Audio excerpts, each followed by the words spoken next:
Students, अब हम देखेंगे क्लास सेवेंथ मैथ्स एनसीईआरटी के चैप्टर नंबर 11 की एक्सरसाइज नंबर 11.1 को, जो कि है चैप्टर नेम है आपका एक्सपोनेंट इन पावर। ठीक है, तो इसके बारे में पहले कुछ एलिमेंट्री जानकारी ले लें ताकि हमें एक्सरसाइज को पूरा करने में है ना दिक्कत ना हो। तो देखिए, एक्सपोनेंट का यूज़ हम कब करते हैं? जब हम किसी बहुत बड़ी संख्या को या बहुत ही छोटी संख्या को, है ना, किसी हम शॉर्ट फॉर्म में लिखना चाहते हैं।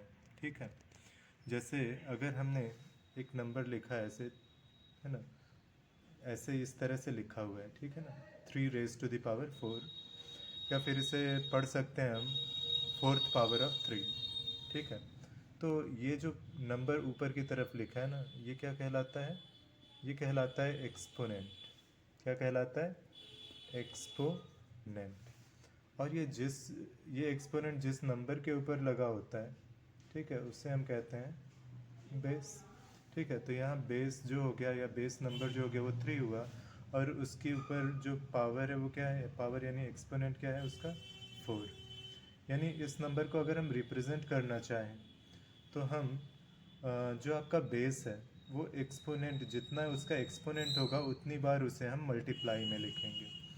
तो अगर एक्सपोनेंट आपका 4 है तो बेस को हम 4 बार मल्टीप्लाई में लिखेंगे। ठीक, अगर इसी तरीके से कोई और एग्जाम्पल होता, 2 to the power 5 होता, है ना, तो यहाँ एक्सपोनेंट क्या है? 5 है, तो इस और बेस 2 है, तो हम बेस को कितनी बार लिखेंगे इंटू में? 5 बार। तो इस तरह से इसको हम क्या करेंगे? रिप्रेजेंट करेंगे। ठीक है, और इसकी वैल्यू अगर निकालनी होगी तो इन्हें मल्टीप्लाई कर देंगे। 3 3 9, 9 3 27, 27 3 81, यानी आपका जो 4th पावर ऑफ 3 है या 3 raised to the power 4 है, उसकी वैल्यू कितनी आ गई? 81। और 81 को ही जब हम शॉर्ट फॉर्म में लिखते हैं तो किस फॉर्म में लिखते हैं? 3 raised to the power 4। उसी तरीके से देखिए, ये शॉर्ट फॉर्म है, ये लॉन्ग फॉर्म है। अब इसको मल्टीप्लाई अगर आप करते हैं, 2 2 4, 2 8, 2 16, 2 32, तो 32 एक बड़ा नंबर है थोड़ा, है ना, इससे भी बहुत ज़्यादा बड़े बड़े नंबर्स होते हैं तो उनको हम ऐसे लिखते हैं। ठीक है, तो 32 को हम क्या लिख सकते हैं? 2 raised to the power 5, या 5th पावर ऑफ 2। तो रीड ऐसे ही करेंगे जैसे 3 to the power 4 था, तो उसको आप ऐसे रीड करेंगे 3 raised to the power 4 और 4th पावर ऑफ 3। ठीक है, चलिए अब हम इसकी एक्सरसाइज के कुछ सवाल करते हैं, तब जा कर के हमारा कंफर्मेशन और अच्छा होगा। ठीक है, तो ये रहा आपकी क्लास सेवेंथ की एक्सरसाइज नंबर 11.1 का पहला सवाल, है ना, और इस पहले सवाल को मैंने लिखा हुआ है ऑलरेडी।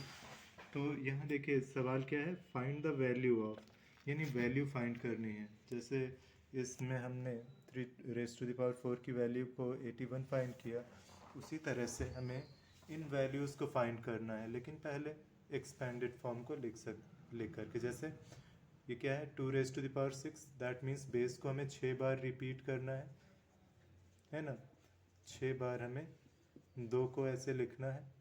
फिर जा कर के आपने मल्टीप्लाई किया, 2 2 4, 4 2 8, 8 2 16, 16 2 32, and 32 2 64। Likewise 9 raised to the power 3 को क्या लिखेंगे? बेस को हम 3 बार मल्टीप्लाई में, है ना, एक्सपोनेंट के बराबर हम बेस को मल्टीप्लाई में लिखते हैं। तो ये कितना हो जाएगा? 9 9 ज़ा 81, एंड 81 9 ज़ा 729। Likewise 11 raised to the power 2, तो एक्सपोनेंट टाइम्स बेस को रिपीट किया तो 2 बार रिपीट होगा 11, 11 इंटू 11, तो ये कितना आएगा? 121।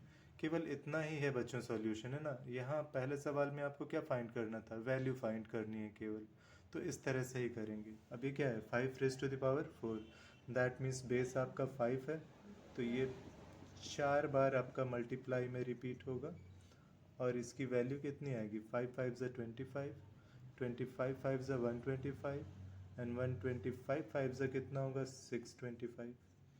तो इस तरीके से ये आपका पहला सवाल हुआ जिसमें हमने सारी वैल्यूज़ को फाइंड आउट कर लिया।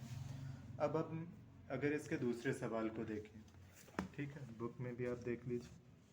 तो तो लिखा है कि express the following number in exponential form, है ना बच्चों। तो यहाँ पे आपको केवल एक्सपोनेंट के रूप में आंसर देना है। तो इसका मतलब देखिए, अब यहाँ देखिए नंबर क्या है, सेम है, 6 है जो बार बार रिपीट हुआ है। यानी बेस क्या हो गया, जो भी नंबर आप एक्सपोनेंट में लिखने वाले हैं जो रिपीट हो रहा है बार बार, तो 6 4 बार रिपीट हुआ, है ना। यानी बेस कितना हो गया, 6। और इसका एक्सपोनेंट कितना लिखा आपने, 4। ठीक। इसी तरह से यहाँ पे देखिए वेरिएबल आपका टी है, टी कितनी बार रिपीट हुआ है, 2 टाइम्स। दैट मीन्स आप यहाँ क्या लिखेंगे, बेस आपका टी हो गया और एक्सपोनेंट ये रिपीट चूंकि 2 बार हो रहा है तो पावर आपने कितनी लगा दी, 2। अगर इसके तीसरे पार्ट को हम देखें तो ये है आपका b into B into B into B. Base आपका b हुआ और ये 4 बार रिपीटेड है, तो ये क्या लिखा जाएगा, b raise to the power 4। Okay, now we will see this. यहाँ देखिए 2 डिफरेंट बेस है ना, 5 2 बार रिपीट हुआ है और 7 3 बार। ठीक है, तो 5 की पावर आप कितनी लिखेंगे, 2 इंटू 7 की पावर कितनी हो जाएगी, वो 3 बार रिपीट हो रहा तो उसका एक्सपोनेंट 3 हो गया। लाइकवाइज जो पांचवा पार्ट है उसको देखते हैं। तो यहाँ देखिए यहाँ पे भी वही हाल है, 2 2 बार रिपीट हुआ तो 2 की पावर कितनी हो गई, 2। और a कितनी बार रिपीट हो रहा है, 2 बार, तो a की पावर कितनी लगा दी आपने, a का एक्सपोनेंट 2 कर दिया। ये सॉल्यूशन हो गया, इतना ही करना है क्योंकि आंसर हमें किस रूप में लिखना है, एक्सपोनेंट के रूप में। अब यहाँ देखिए बच्चों, a कितनी बार रिपीट हो रहा है, 1 2 3, तो a की पावर आपने कितनी लगा दी, 3 इंटू, चलिए c को देखिए कितनी बार है, 1 2 3 4, 4 टाइम्स है c। 4 बार रिपीट हो रहा है तो बेस को आपने c लिखा और रिपीटिशन यानी 4 बार रिपीट हुआ। और d कितनी बार है, d केवल एक ही बार है, तो आप उसे d लिख दीजिए या d की पावर 1 भी लिख सकते हैं।